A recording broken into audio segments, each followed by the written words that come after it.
welcome back to my channel. My name is Ayala. I'm the mother of two. I have a 3-year-old and a 15-month-old, and I'm here today to talk about our mini kitchen, which is behind me. Functional mini kitchen, how we did it, what's in it, sort of a little overview. I have an older video on this topic, but it has changed a lot since then, so I wanted to give an update. A lot of people asking for an updated tour. So I'm just gonna jump in and I'm going to turn the camera around and show you everything that's in our mini kitchen and talk about what we did to set it up.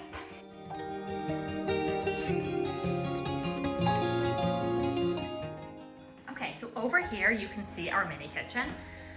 As you can see, it's in this little spot on the other side of our fridge in our kitchen. So this had been a breakfast nook for the people who lived here before us. You know, they had sort of a table here and like a booth style setup. We felt that we didn't really need that. Our dining room is just on the other side of the kitchen. So instead we eat there, and we set up this mini kitchen in this breakfast nook area, which felt like a really good use of space for us, for where we are in life. So here we have just a little table and chairs my kids sit on if they're doing snacks or things like that. We'll sit and we'll have baby Chino and tea together, and I sit on the floor with them right there. So that's over there. But over here is the actual mini kitchen. And as you can see, we now have 2 of them. So we've had this first one for 2 years now. We got it for my son's first birthday and he just turned 3. So we've had it for just over 2 years. And then this one, the second one, we got a few months ago. So in our old space, we only would have had space for one when we lived in our apartment. But now we have more space, and I was trying to find the perfect thing to put next to this mini kitchen to give more space. And actually, we had a situation where there was a problem with our sink when we first got it. So we actually contacted IKEA hoping for a replacement sink, but they sent us the whole second kitchen. So I'd forgotten about that, and then 2 years later, like, what are we gonna do here? My mom goes, actually, remember we had that extra one. I'm like, oh, I'd totally forgotten about that. It was in her house.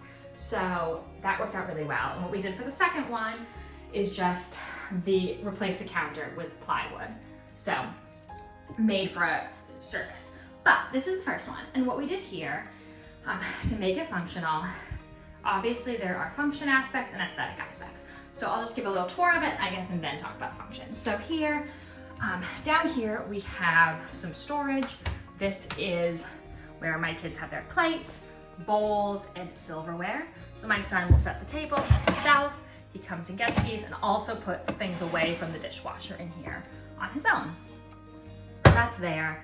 Then here we have the sink. So some people put a pump system in. When we first got the kitchen, we lived in a small apartment and we really needed all of the storage under here.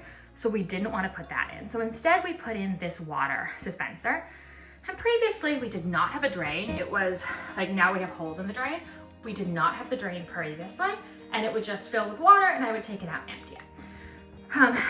A couple months ago when we got the second mini kitchen, we had more storage space, and so we put in a drain. And now you see it collects water down here, and I just take this and empty it in the sink, which also means I can put more water into the water dispenser because it's not limited by the size of the sink, it's limited by this bucket, which makes things easier for sure. So that's there. No other storage down here right now, because I don't want my kids going in here because it has the water. I should put a lock on it. It doesn't have a lock right now, but it's not been an issue, but it's probably a good idea so we don't flood our floors. Okay, so that's that. This is the sink. This on the original IKEA kitchen is a fake stove. So we removed the fake stove and instead just put a cutting board on here. You can also take this cutting board off and put on, I'm just seeing flour from my son cooked breakfast this morning here, and we got some flour everywhere. And you really should clean it, but I will do that after this video, I guess. So we remove we can remove this, and the Trofost, I think they're called, bins from IKEA fit in there as well. So that is cool if you want to do like sensory play or anything like that, you can put that in there. But we usually just keep it as a cutting board. Then up here, this is where we store knives because my 1-year-old cannot get up here, but my 3-year-old can access them himself. So he can access the knives, and he knows he only uses them supervised. They are all child-safe knives. I wouldn't have any sharp knives here but he knows the boundaries on that, but we keep them accessible. So when he's cooking and he needs one, he can grab it. And again, of course, they're child-safe knives. Over here, we just have a couple things stored. Some people, when they're doing the functional kitchens, remove this part. It's a fake microwave. Remove it and just have one big shelf. I prefer having it closed. Like, honestly, I'd prefer even more if it was like fully closed so you couldn't see in, but that's fine. I prefer the cabinet to open shelving for that, so we have that. Then over on this one, we have storage. So this is, these are cups, then these are pitchers. Then over here we have a big pitcher, measuring cups. These are the coolest. Highly, highly recommend because they visually show fractions. Here we have cooking utensils. I should probably go through and remove some of these, but for now, that's what we have there. And then I did not like clean this and prep this and get this all fancy ready for you. I am just showing you as it is on a day when my son cooked pancakes in here. So he cooked pancakes this morning, and this is how he left it. I mean, he cleans up some, but this is how it was this morning. So did not get this all like tidy and perfect for you. This is a rolling pin.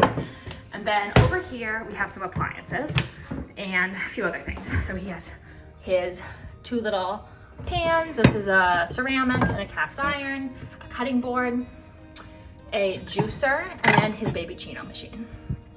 So that's in there. Then up on top, he has, over here, a vegetable brush. We have the stove. This is a small, low-powered, 500 watt max induction burner. So it doesn't get super hot. You can't burn yourself touching around the edge, which is great.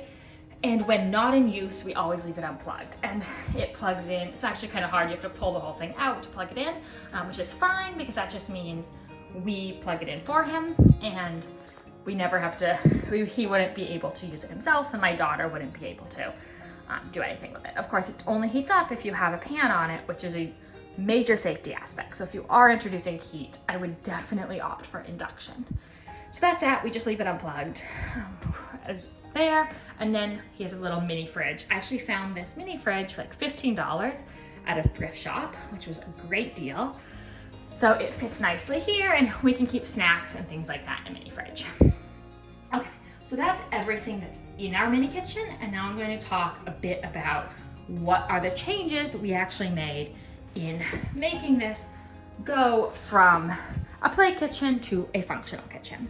So number one was putting in the water. As I mentioned, we chose to not do a pump, but to instead use a canister of water and then have it drain into the sink. And later we poked holes to make the drain, and then the canister underneath. Function number two change was the cutting board. Then on this one, the main functional change was switching out for plywood onto the top. So we also used contact paper on top, which is this marble, which is partially aesthetic, but also it means that you can be less concerned about water versus the raw wood that is on the IKEA play kitchen. Obviously, it's not made to actually be used with water. So my mom painted the sink because we were having a brass look. So she painted the sink and then coated it with a food-safe epoxy. So that just made it safe to be used in a kitchen space. Obviously, I mean, I actually don't know, I don't think you can. I wouldn't cook with the food-safe epoxy, but it's like food-safe in terms of the water going on it, all of those sorts of things. So that was a change we made as well for aesthetics, but a functional thing to consider. So aesthetic changes, obviously we painted it. I loved the blue, and we put this nice, brass, switched out brass fixtures. I actually would like to change these again though to match our current fixtures in our big kitchen. I'd like to match those, which we could totally I could buy some more and just easily switch those out. So that was a change. For aesthetics was painting, changing fixtures, putting on this subway tile backsplash. So my mom did that, and so this was a gift from her for my son's first birthday, for reference. So my mom did that, and she likes to do everything very well. She takes it all very seriously. So these are actually real subway tiles. These are not peel and stick. At first I suggested peel and stick, and she had some extra subway tiles from a project she'd been working on. She goes, oh, this will be so much better. So these are real subway tiles like would be in a real kitchen. So that is an aesthetic change, but so funny how very functional. Aesthetic changes also, we have wallpaper there and here, and that's just leftover wallpaper from my son's room back when we lived in New York City. So leftover wallpaper that she put in there.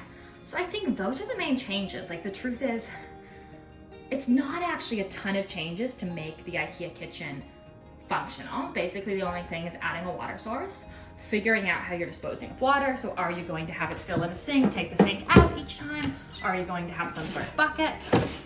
What is your water source? Is it a canister like we use, or is it a pump? That would mean you would have water source, a clean water source coming from above, pumping up with an electric pump. That's the main thing. And then probably putting something down on the counter to make it more water safe, and then switching out to the fake stove. Usually people use a cutting board like I did. My parents made this cutting board, but you can buy one as well. And so those are the main functional changes. And really, other than that, it's been all aesthetic changes, pretty simple stuff like painting and switching hardware. I think the hardest thing was probably the contact paper on the countertop. So yeah, that's a tour of our mini kitchen. Not a whole lot else to say, I guess. Over here we store cleaning supplies. We have a mini trash can that my son uses as well. These things in order to clean. So there we go. I guess I'm gonna leave you with that, but let me know if there are any questions about the mini kitchen below. Thank you so much for joining. I hope that video was helpful in giving a look at our mini kitchen. If you don't mind hitting the like button, I would greatly appreciate it. And if you're new here, please subscribe for more about Montessori at home, respectful parenting, motherhood in general, and just our life. So if you liked the video, please like it and subscribe as well. So thank you so much for joining. Have a good day.